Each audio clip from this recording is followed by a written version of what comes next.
Hello दोस्तों, राधे राधे। स्वागत है आपका हमारे चैनल में। आज मैं आपको सुनाने जा रही हूँ माता पार्वती और भगवान शिव का एक सुंदर सा संवाद।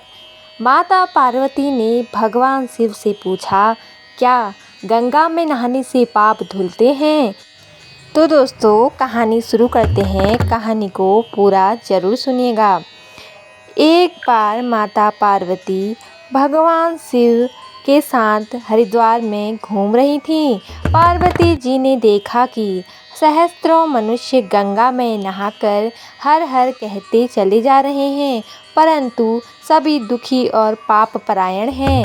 पार्वती जी ने बड़े आश्चर्य से भगवान शिव से पूछा, हे देव, गंगा में इतनी बार स्नान करने पर भी इनके पाप और दुखों का नाश क्यों नहीं हुआ? क्या गंगा में सामर्थ्य नहीं रही? शिव जी ने कहा, हे देवी पार्वती, गंगा में तो वही सामर्थ्य है, परंतु इन लोगों ने पापनाशिनी गंगा में स्नान ही नहीं किया है, तब इन्हें लाभ कैसे प्राप्त हो सकता है? पार्वती जी ने आश्चर्य से कहा, स्नान कैसे नहीं किया? सभी तो नहाकर आ रहे हैं, अभी तक इनके शरीर भी सूखे नहीं हैं। शिव जी ने कहा, ये केवल जल में डुबकी लगाकर आ रहे हैं, तुम्हें कल इसका रहस्य मैं समझाऊंगा। दूसरे दिन बड़े जोर की बरसात होने लगी। गलियां कीचड़ से भर गई। एक चौड़े रास्ते में गहरा गड्ढा था, चारों ओर कीचड़ भरा हुआ था। शिवजी ने लीला से ही वृद्ध रूप धारण कर लिया और दीन विवश की तरह गड्ढे में जाकर ऐसे पड़ गए जैसे कोई मनुष्य चलता चलता गड्ढे में गिर पड़ा हो और निकलने की चेष्टा करने पर भी न निकल पा रहा हो। और भगवान शिव ने माता पार्वती जी को गड्ढे के पास बैठा दिया कि देवी, तुम देखो, लोगों को सुना सुना कर यूँ पुकारती रहो कि मेरे वृद्ध पति अकस्मात गड्ढे में गिर पड़े हैं, कोई पुण्य आत्मा इन्हें निकालकर इनके प्राण बचाए और मुझ असहाय की सहायता करे। शिव जी ने यह और समझा दिया कि जब कोई गड्ढे में मुझे निकालने को तैयार हो, तब इतना और कह देना कि भाई, मेरे पति सर्वथा निष्पाप हैं, इन्हें वही छुए जो स्वयं निष्पाप हो। यदि आप निष्पाप हैं तो इनके हाथ न लगाओ, नहीं तो हाथ लगते ही आप भस्म हो जाएंगे। पार्वती जी तथास्तु कहकर गड्ढे के किनारे बैठ गई और आने जाने वालों को सुना सुना कर कहने लगी। शिवजी की सिखाई हुई वह बात पार्वती माता कहने लगी। गंगा में नहाकर लोगों के दल आ रहे थे। सुंदर युवती को यूं बैठी देखकर कईयों के मन में पाप आया। कई लोग लज्जा से डरे तो कईयों को कुछ धर्म का भय हुआ, कई कानून से डरे। कुछ लोगों ने तो पार्वती जी को यह भी सुना दिया कि मरने दे बुढ़े को, क्यों इसके लिए रोती है। आगे और कुछ दयालु सचरित्र पुरुष थे।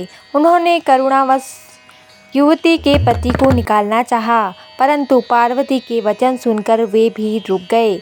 उन्होंने सोचा कि हम गंगा में नहाकर आए हैं तो क्या हुआ, पापी तो हैं ही, कहीं हाथ लगाते ही हाथ जल न जाएं।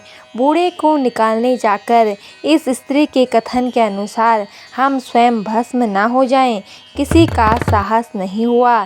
सैकड़ों आए, सैकड़ों ने पूछा और चले गए। संध्या हो चली। शिवजी ने कहा, पार्वती, देखा आया कोई गंगा में नहाने वाला। थोड़ी देर बाद एक जवान हाथ में लोटा लिए हर हर करता हुआ निकला। पार्वती ने उसे भी वही बात कही। युवक का हृदय करुणा से भराया। उसने शिवजी को निकालने की तैयारी की। पार्वती ने रोक कर कहा कि भाई, यदि तुम सर्वथा निष्पाप हो तो ही मेरे पति को निकालना, अन्यथा तुम जलकर भस्म हो जाओगे। उस युवक ने दृढ़ निश्चय के साथ पार्वती माता से कहा कि हे माते, मेरे निष्पाप होने में मुझे संदेह क्यों होता है? देखती नहीं, मैं अभी गंगा नहाकर आया हूँ। भला गंगा में गोता लगाने के बाद भी कभी पाप रहते हैं? तेरे पति को निकालता हूँ। युवक ने लपक कर बूढ़े को ऊपर उठा लिया। शिव पार्वती ने उसे अधिकारी समझकर अपना असली रूप प्रकट कर दिया, उसे दर्शन देकर कृतार्थ किया। शिवजी ने पार्वती से कहा, हे देवी, इतने लोगों में से एक ने ही गंगा स्नान किया था।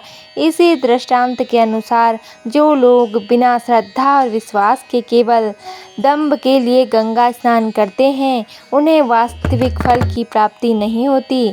परंतु इसका यह मतलब नहीं कि गंगा स्नान व्यर्थ जाता है। विश्वास के साथ किए गए गंगा स्नान का ही वास्तविक फल मिलता है। तो दोस्तों, हमें इस कहानी से यह सीख मिलती है कि हमें केवल गंगा में डुबकी लगाकर पापों से मुक्ति नहीं मिल सकती। हमें पापों से मुक्ति पाने के लिए भगवान पर विश्वास रखना बहुत ज़रूरी है। इसीलिए कहा गया है, मानो तो मैं गंगा माँ हूँ, ना मानो तो बहता पानी। तो दोस्तों, सदैव भगवान पर विश्वास रखना चाहिए। किसी भी कार्य को करने के लिए विश्वास की अति आवश्यकता होती है, तो विश्वास को हमेशा दृढ़ रखना चाहिए। विश्वास दृढ़ करके ही अपने कार्य को सफल करना चाहिए। तो दोस्तों, हमारी कहानी यहीं पर समाप्त होती है। आपको कहानी कैसी लगी कमेंट करके ज़रूर बताएं, और ऐसी आध्यात्मिक और ज्ञानवर्धक कहानियाँ सुनने के लिए हमारे चैनल को सब्सक्राइब जरूर करें। धन्यवाद। जय माता दी।